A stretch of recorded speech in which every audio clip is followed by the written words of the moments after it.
Okay, this is part 2 of the review exercise on calculating with fractions. We've done the addition and subtraction. Notice that these signs are whatever sign is needed in here. I didn't mention that before. That's why this one changes to a minus here. So we're coming down and we're going to do section E, which is multiplying by a whole number. I don't tend to actually do multiplying in this way, but we'll just have a quick discussion as we go through. And again, notice I haven't got a simplified fraction to start, but we will simplify our fractions at the end. So we have a look at the top numbers. Traditionally, a whole number multiplies by the numerator, so 7 times 2, and that all divides by 16. If you multiply top and bottom both by 7, those 7s effectively cancel, and you haven't changed the number of fractions you've got. We're trying to say we've got 7 lots of 2 bits out of 16. So if you put the 7 top and bottom, you wind up cancelling out, and you wind up not actually changing the fraction you've got.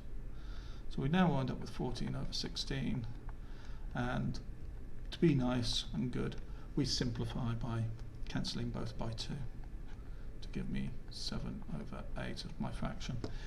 It's not necessary to simplify fractions unless you are told to in the question. So exam questions sometimes do ask you to simplify fractions. My little trick on this,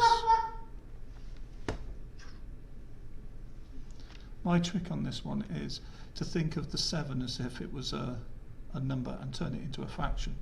Well, the way you can change 7 into a fraction is to turn it over 1 and then multiply 2 by 16 and multiply through the same as we did before. So we get 14 over 16, and it carries on in the same way. It just is a little bit more useful working with it like that. When you come to the mixed number version, yes, do convert the mixed number into a top-heavy fraction. You can deal with the whole number once separately, but it becomes messy when we come to dealing with the multiplying of fractions with mixed numbers throughout. So, section F. Now this one's very closely linked to this, which is fractions of amount, and we want 3/4 of 1 foot. Now that's an imperial measure. In an exam question for a foot, they will probably tell you that 1 foot equals 12 inches.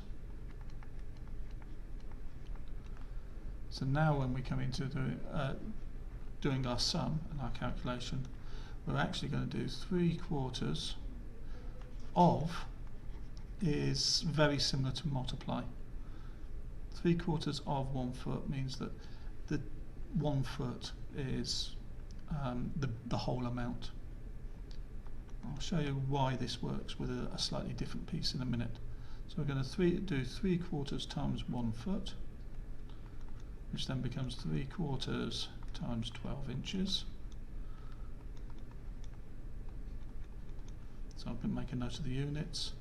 Can do my same trick as before, or the same as above. We do 36 over 4. 36 over 4 will divide exactly to give us 9 inches. Now, the reason this all works is we're actually saying that 3/4 is the fraction we want, and that is equal to a fraction, the amount we want to work out, compared to what we said this 4 was equal to. Or that we're effectively saying that the whole is 12 inches. So the reason this all works is we actually are creating a piece of algebra that you should comfortably be able to manipulate. The x is on the top, so I'm going to multiply both sides by 12 to give me x, and again we get 36 over 4, which is 9 inches. That's actually what we're doing when we do it, and I really have bee in my bonnet about people showing equal fractions. They're a thinking step when you're solving problems, particularly with fractions and percentages, but they help you actually analyse what two things belong together. We have a fraction belongs together, the 3/4, and the whole part of that, the denominator, is the quantity we have just been given. Now in other questions you might not be given that quantity, you might be told the result. So if I was told 3/4 of some number is 18, I could put the 18 there, the number on the bottom, flip the two fractions, but we'll deal with that when we come into solving those sorts of problems. But equivalent fractions are incredibly powerful. They help simplify your thinking. I could multiply 4 by 3 to give me 12, well multiply the top then, and that works really nicely. This is why I like this sort of thinking, is this thinking is flexible. Yeah. Oi.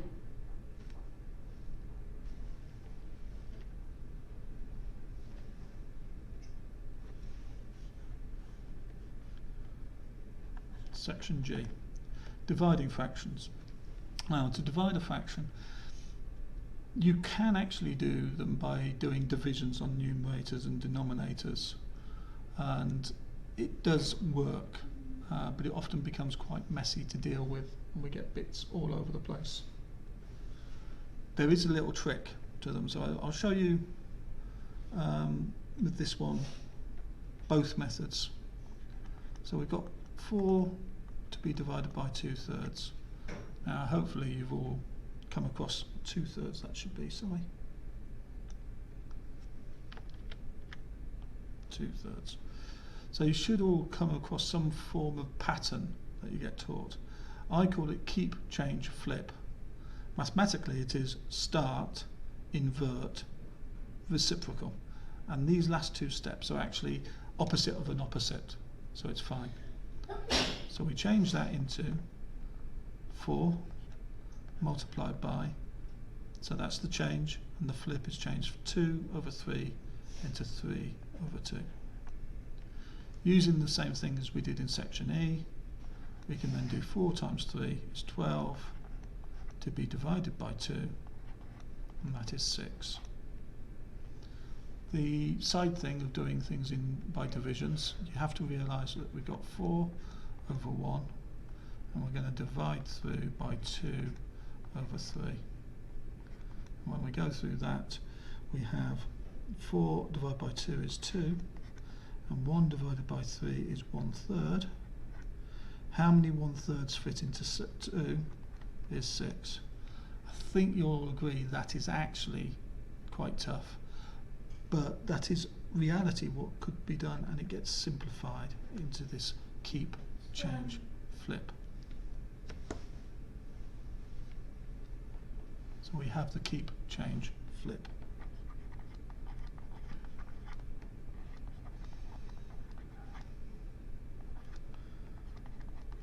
Okay.